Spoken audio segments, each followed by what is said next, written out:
Ooh, that looks tasty.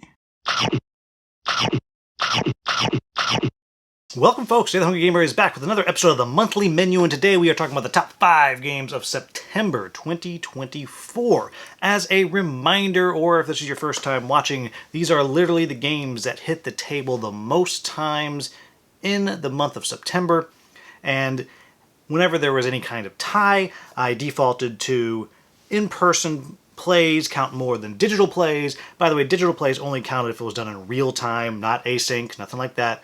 And if there was still a tie, I then defaulted to length of play. That's how I do that. Now, before I get into the top 5 games of the month, let's talk about my picks for September. How did I do? Starting out with the list. Yes, we did play a game of Monasterium, which really, as far as dry Euros go, this is at the top of my list. I really enjoy playing Monasterium. I love the kind of reverse dice drafting that you do, and then the dice drafting, and then moving your donkey cart and all that. It's dry, but it's great. Really, really enjoy it. Next on the list was, for the second month in a row, we had Rise of the Gnomes, and no, I did not get it to the table. I didn't get it to the table because, well, I didn't get my swag. And yeah, I'm going to go with that's why it didn't happen. Still love that game. Next is The Elder Scrolls from Chip Theory Games, and yes, I did get that to the table, and in fact, you are going to be seeing that video for that very, very soon. The next one was River of Gold, and yes, I played quite a bit. I played a bit in person, I played some games in real time, but digitally. The only thing I actually didn't do was play the solo mode, which I downloaded because I was excited to try. I actually didn't get to that, though hopefully I will get to that sometime soon. And then the last one was Barbarians, the Invasion. This was one that I didn't really think that I was going to get to because I had so much painting to do. Well, wrong. I actually did get 2 factions painted up, and Original Dawn came down, and we got to try it out. Use one of the little expansions, the two expansions we use, and I think I like it. I'm not sure yet, because I haven't played enough. I've only played the one time, and I still have more painting to do. I want to get at least 3 factions done. But I think I like this game. I had a good time with it. It was definitely halfway through the game before I was starting to say, oh, okay, I see where I'm making mistakes and what can happen here. The way the kind of volcano works and the barbarians moving down the volcano, it's very, very clever. It has some cool stuff going on, and I just have to grasp it. I'm looking forward to getting back to it. So, moving into the top 5 games of the month. These are the games that hit the table the most. And I will say that 4 and 5 were actually both tied, and the tiebreaker in this case went to playing number 4 in personal. Number 5 is only played online, and I'm going to tell you why right now. Number 5 was Lunar Rush, and this is one that I've played a lot. Well, because Skippy designed it, and he makes me playtest stuff. And in this case, there is a new expansion coming up. And this expansion is offering up asymmetric factions. There's a couple, and a 5th player that you can do, and a 5th player, and then also some kinds of events. Though I haven't seen the events, I don't quite know how those are going to work. But very asymmetric factions. And one of the factions that I got to play, for example, is called the Gamblers. And usually Lunar Rush is a no-luck game. You know what you're going to get if you do this thing. And it's about outplaying your opponents and getting into their head a little bit. But with the Gambler faction, every time one of your workers goes onto your tableau, you're going to roll 2 dice, and how well you roll is going to determine what you get. And there's ways to improve the dice and all that, but it's got a little bit of chaos in it. And so in any event, I got to play with a couple of those factions. I've been messing around with it, and it makes a game that I thought was pretty good. I think it makes it better, so I'm excited to play more of that. Number 4 is Life of the Amazonia. I've talked about this one before. This is the prettiest game that I own. It's a really fun bag builder. It's a slow build. It's a slow burning game. It takes a little while to get going, but when you get going, it really, really pops, and I just really enjoy it. Such a beautiful game.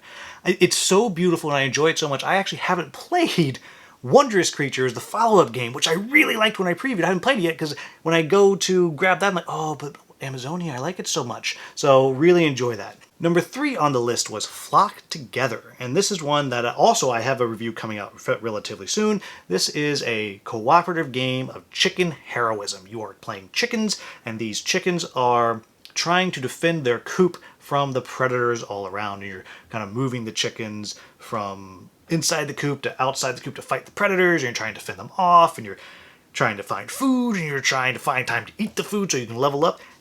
Full of puns, adorable, and another really, really good production. Number 2 on the list, speaking of adorable and really good productions, we have Creature Caravan from Red Raven Games. This one is a light, quick dice placement tableau builder, not a lot of interaction, and there is a bit of randomness to it because sometimes you just can't get the cards that you want, but I really enjoy this game. It's so quick, it's fast, you can make really cool combos, you get really kind of cool stories with your caravans that you build of all the critters, or the creatures I should say, and bonus, my wife really, really likes it, so that helps as well. And then coming to number one on the list is the aforementioned River of Gold. I played this one a lot. I really enjoy it. It does everything I wanted it to do. I was correct that adding in the modules gives you an asymmetric power is the way to go. Really enjoyed it. Like the game. It's a beautiful, beautiful production, and that came in at number 1. Moving to the picks for October. As before, we have the list. Now, this is becoming a problem because I can't figure out what I did with the list. Now, I do know several other games that were on the list, so I think I can finish it out because I know what's there, but I just can't for the life of me figure out where I put the dumb dry erase board. But I'm hoping we can knock 1 or 2 of those off. We shall see. Next is Encounters Shattered Wastes. Now this is a boss battler that I've been hanging on to for a while. I just haven't gotten the time to really put it through its paces, but I love boss battlers. And this one is not an 8-bit, I guess it's a 16-bit or 32-bit. I don't know, it looks like you get with the Super Nintendo, whatever the heck that was.